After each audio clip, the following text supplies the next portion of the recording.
Hello and welcome to the Ending Body Burnout Show. We're your hosts, Chris and Philly, co-founders of multi-award-winning functional medicine practice, serving busy people with energy, mood, and gut issues. Well, busyness, overworking, addictive doing, and perfectionism might be the norm. It's not normal, and it's a major contributor to health issues. Our goal with this show is to give you a holistic root cause approach to healing your body so that you don't have to continue doctor or diet hopping or popping a gazillion supplements hoping something might stick. So get ready to heal your body, get your spark back, deeply connect with yourself, and step into the life of your dreams. Let's dive in.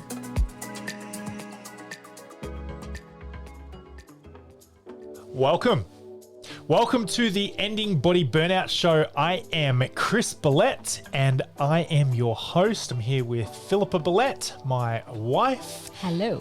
We're founders of health practice Chris and Philly Functional Medicine based in Latrobe, Tasmania. We operate everywhere, all around Australia and perhaps even in your part of the world as well.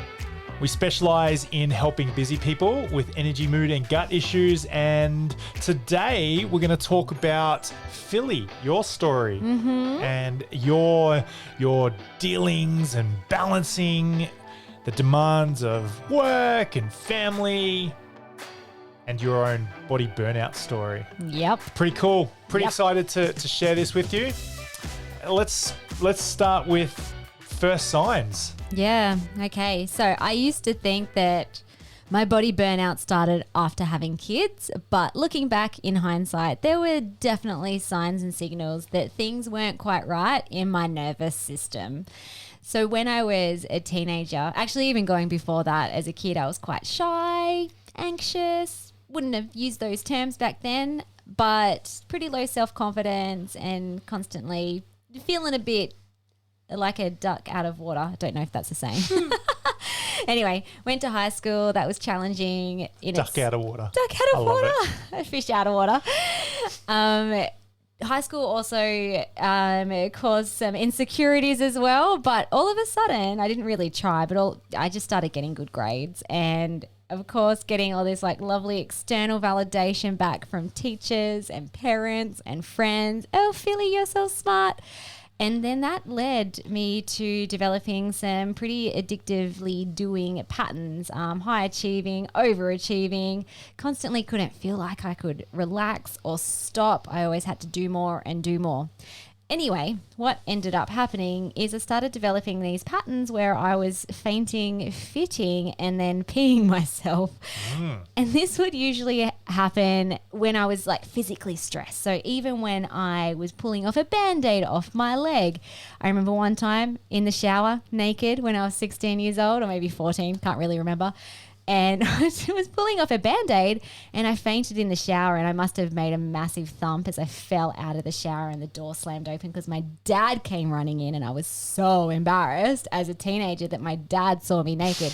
So that was the first episode, and that actually started becoming a pattern and happening quite often. Anyway, my mum, who was a nurse, thought the worst. She has a brain tumor, maybe she didn't, but she took me around to all the doctors, the specialists. They did scans and MRIs, ultrasounds, trying to find something in my brain. And in the end, they couldn't really find anything. And the doctor said, oh, you just have vasovagal episodes where your nervous system isn't regulating stress very well. And all you need to do is wiggle your fingers and toes when you feel like you're about to start fainting, which actually did help, although I continued to faint, fit and pee myself. But it definitely wasn't getting to the root as to why I was developing those symptoms in the first place. Can we ask a question? What is vasovagal syncope?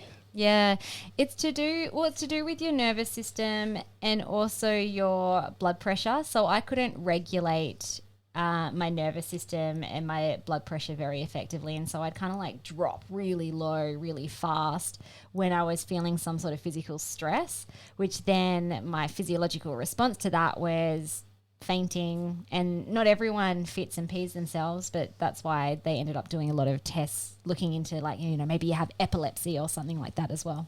Yeah, right.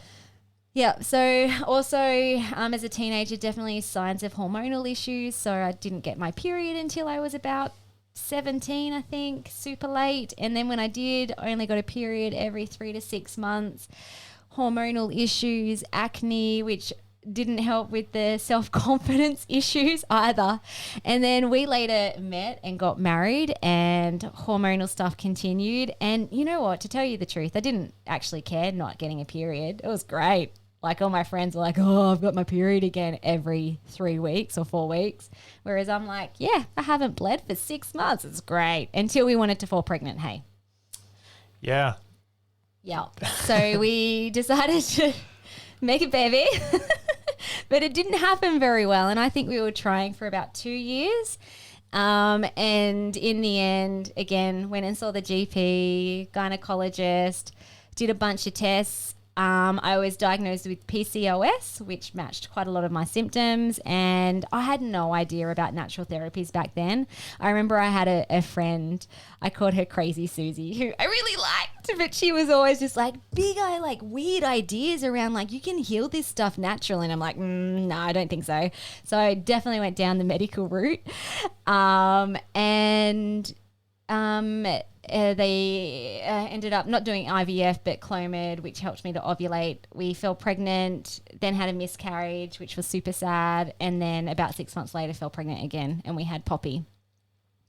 So Poppy came along and... Well, could we just back it up a little bit? Back it up, yeah. So you've got these patterns of doing and pursuing excellence and achieving and that sort of stuff. It sounds like a pattern even carried over into your healing and you're trying to have a baby. You're just like, get it. Let's do it. This is what I want, and this is what's going to happen. Just give me the drug. Let's do it. Yeah. Do you think that was maybe even the way that we approached, or I approached, making a baby as well? Like, let's do it. Yeah. And well, actually, part of that too was we were living in Sydney at the time, and Chris had a personal training business, which I was over exercising, which probably wasn't helping with the fertility side of things. But yeah, it was, and doing a PhD at the same time. So there was a lot of overdoing, overachieving, go, which, you know, it makes complete sense that my body wasn't able or ready to have a baby. Right. So fast forward to baby. 2012, we had Poppy. That was a 3-day labor. I actually wanted to do it all naturally because I was reading books around like hypnotherapy. Didn't go down the track of working with anyone, although I wish I did. But that was quite a traumatic birth. So 3-day labor, then ended up having an epidural, the suction cup. You can tell the story about the suction cup. That's a bit funny. The doctors put the suction cup in and... Jeepers creepers, that was traumatic. That was crazy. Childbirth is brutal, isn't it? It's for just as many... I guess there's plenty of people who have beautiful experiences, but then really at its heart, isn't it just so primal? It just astounds me that the blood, the noises. Well, basically the suction cup got stuck on Poppy's head, and the doctor went flying. You want me to go into details? You want me to across the other side of the room? Right. People okay. Want this juicy stuff, so don't you? Philly was not letting go. Yeah. It was the baby. Poppy was stuck inside, and she wasn't coming out. Doctor used a suction cup, and I just never forget that noise. Hey, like it just. He was looking at me, and he fell on the floor, and it snapped. And he looked up, and he's like, "Chris," I don't think he said Chris, but he's like, it's broken. I'm like, I know it's broken. I can see you on the floor. No, like you're looking up at me and holding onto this thing. Why are you looking at me? I need to get it out. I'm like, well, I'm not getting it. I don't know how to do this. So then the forceps came. And so, yeah, well, he reached in there. He reached in and he grabbed the suction cup. He grabbed it. And I remember it was like, pop, came out in his hands. And then it was next next up is forceps and pulled. Yeah. And what Chris said, like, again, we always think about patterns. So what caused your body systems to burn out in the first place? What led to then the symptoms? And like the pattern was I wasn't letting go. I was so stuck in fear when I was having a baby that my body was chronically in pain. Like I've heard other stories where there's waves of pain when the contractions come, and then it's like, and then it's like, contractions, and then it's like, and I experienced none of that because my system was just in such a state of overdrive, going right back from like probably teenage years. So anyway, the forceps came. I had a lot of tearing up my vagina and bowel. Couldn't pee. Yeah, the big thing was for about 3 days I did not urinate, and the nurses kept coming up to me in the hospital and they're like, have you gone to the toilet yet, dear? Wasn't it longer? It was like weeks. Nah, it wasn't that long. Felt like weeks. No, it was definitely days, maybe even 48 hours. But they said, but I thought they were talking about poos, and I'm like, oh no, I haven't gone to the toilet yet. They were talking about poos, because people pee after they have babies, but not poo until they do. And so anyway, in the end, they figured out that I hadn't actually urinated, put a catheter into my pee hole, and like liters and liters and liters of urine came out. And so from then on, for about 4 months, I had no sensation to urinate. Like I couldn't push out even a drop of pee. And so I had to have an internal catheter in, which then, as a preventative, the doctor prescribed me antibiotics, which I was on every day, 24/7, just to stop getting UTIs from having the catheter. But what ended up happening is I probably got about 3 UTIs, was back in the hospital, IV antibiotics multiple times. And so I wasn't very well, and Poppy wasn't very well either. Now, there's always a positive in everything, and so in this time that Philly was just cooked, Poppy and I, even though she was days old, weeks old, months old, we started our relationship as a very close-knit bond. It still continues today. Poppy and I are super tight, super close, and I think that it started there when Phil was sick. You were pretty much mum and dad. I was just the milkmaid. You were the would bring Poppy to me because my body just felt really broken. I wasn't coping mentally, and Poppy had a lot of reflux as well, so she was crying all the time. Unless she was asleep, we'd have to like rock her to settle her tummy, settle her really down. Loud music for her to go to sleep. Shit, yeah. So anyway, after all of that, my body like physically healed in terms of the trauma from the birth. But what ended up happening was month by month, I just started developing all these other symptoms. So even previously before that, I had some heartburn issues, but all the gut stuff got a lot worse. All the hormonal issues got a lot worse. I then started having postnatal depression, and immune system was shot. So before that, I'd catch the random cold or flu once a year, but oh my gosh, every 2 weeks I'd be catching another thing and then getting over it and then catching another thing. And that was really impacting my energy levels because I constantly felt ill. And I think Poppy was 6 months old when I injured my back. I did a stupid thing at the gym. Actually, It wasn't even at the gym. It was just at home. Exacerbated at the gym, continue to push through. Yeah, and that was the doing. It's like, nah, I could do this sort of stuff before kids. I'm going to do it now. I'm going to bounce back. I'm going to get my body back, and chronically hurt my back. But it didn't really improve until I started doing functional medicine about 18 months later. So, I saw physios and osteopaths and even got some scans done, and no one could find anything. They're like, we can't see anything that's actually broken inside you. And they just said, just give it time. But it was just a massive sign that my body wasn't healing. There was so much inflammation, and my whole nervous system was so highly strung that I was physically feeling pain. We talk about this a bit don't we, Phil, with signs? Like these are the signs that there's something at play here, isn't there? There's patterns starting to evolve. A pattern. What is a pattern? A pattern is something that we do, or that we act out or think about, or something like that. But it crosses context, and so this pattern is crossing context for you. It's universally medalist in study. Then it's also around family, giving birth, around body and approach to healing.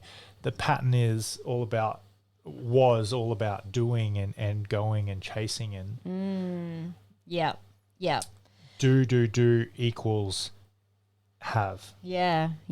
And I think I was fighting against the health issues because I'd heard stories too. It's like, oh yeah, you'll be better. Just give it time. Like even GPs were saying that, oh yeah, you're just a new mum. This is normal. It's all in your head. But then month by month until Poppy turned 1. And I remember I got a book. I was actually given a book called Deep Nutrition. And even before I read that book, I'm like, I feel like an 80-year-old. I am not getting better. I am getting worse with time. There is something seriously wrong inside my body. And currently I'm just hitting roadblocks with, physios, GPs. And I'm like, I got to look at a different approach. So I read this book called Deep Nutrition, which just gave me the spark of the potential of natural therapies. It was basically all around, you can eat really healthy and your body can heal. You can use food as medicine. I mean, now I kind of brush that and but back then it was light bulb. That was a massive concept for you. Massive concept. And same pattern. I'm like, I'm going to do this. And I just totally cleaned out our kitchen. Like, let's get rid of the wheat bix and the cereals and the white bread and the chocolate chip cookies. And then I'm like, our kitchen became a lab. So I started fermenting and sprouting, and I even was able to access some raw milk, and I was making my own fermented yogurts and cheese and all this sort of stuff. And over time, inflammation levels definitely got better. I definitely felt a lot better probably a year later, which is then when we're like, okay, yeah, ready to have another baby. Got pregnant again, this time really easily, which was fantastic because before with all the infertility issues, it was just a testament that things had shifted in my system. And then we had Elsie, and this time I was like, this is going to be so much better. I'm looking after myself. I'm eating so well. I'm feeling better. Elsie came along. It was a C-section this time. I chose that because I still had trauma that I hadn't dealt with, which we know so much about what happens in the body when you don't address repressed emotions. It will at some point come up through your body. Anyway, didn't know any of that back then. All I knew was that food was like the golden child. It was going to heal everything. I love food, but it can only get so far for some people. So anyway, Elsie came along, felt good. Actually, it was just like, wow, is this what it feels like to have a newborn baby that sleeps and doesn't cry all the time? And I feel pretty good, even though I was healing from the C-section. So same pattern. It's like, all right, cool. Well, let's get back into business and let's start doing more stuff. And I think I was studying nutritional medicine at the time then as well, because I wanted to become a practitioner. And rather than giving myself a nice period, even like a month or two of just like being a new mom and healing, I just dove back into life. Also, we had a toddler. Chris had a gym. You'll hear his story next week, but he wasn't at home hardly at ever. And so literally after about a month, all the same symptoms came again. And this time, like the pain came back. The heartburn, the hormonal issues, the low immunity sucked. And this time, instead of like low mood depression, I developed full-blown anxiety. Like I was having panic attacks. I really had no idea what was going on. And I was so embarrassed that this was happening to me, but that I don't think I even shared how I was really feeling inside to Chris, definitely not to my parents or my family or to anyone else. I kind of just felt like I had to soldier on. Push. Yeah, push again. And something else around that, forgot it. Ignoring the signals and the signs that were popping up and that you were going past, and just continuing to do, ignoring the signs, going past them. I have this analogy in my mind. We're driving down the street and there's a red light or a give way sign or something like that. Stop, slow down. And if we ignore those signs, we crash, don't we? And I guess that's what you're describing, isn't it? You're ignoring these signs and then you're coming head-on collision with body burnout. Yeah, I think there was shame and guilt as well, because I'm like, oh, now, I had a business. My first business was called Happy Biome, and I'm like, I thought I was healed, and now I'm not. What's going on?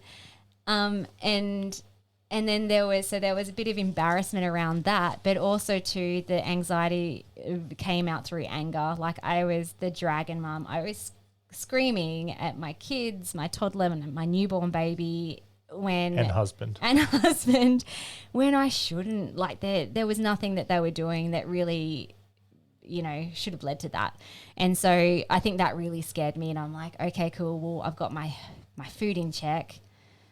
Obviously I haven't got through yet, and so I have to dig a bit deeper. And that's when I came across randomly through a health summit that I signed up to, Dr. Daniel Kalish, and he was talking about functional medicine, and he was showing these amazing lab tests and these results, and like you can test for parasites, and you can look at your brain, and you can test for your detox pathways. And I was just like, what? Oh my gosh. I mean, I love details. So like that's science, and having the Yes, you do. and having the scientific data to give validation that it's not just all in my head, because I kind of started feeling like maybe it is, because I was getting brushed off by lots of other people. And so I wanted to work with him straight away, but I had to wait, because I had to wait until I finished my nutritional medicine degree and then became a qualified practitioner. And then I became his student. But as part of that 3 or 4 year mentorship, he helped me to heal my own body as well. So did a bunch of lab tests. Any of our clients that have worked with us, I always pull up the body systems map, and there's about 17 different areas of the body that we can test for that are super important for optimal health. Now, and those times of when you're at this depths and when you started working with Dr. Kalish, like what happened in between now and then? Well, I kind of need to talk about COVID 2020. Like my heartburn disappeared.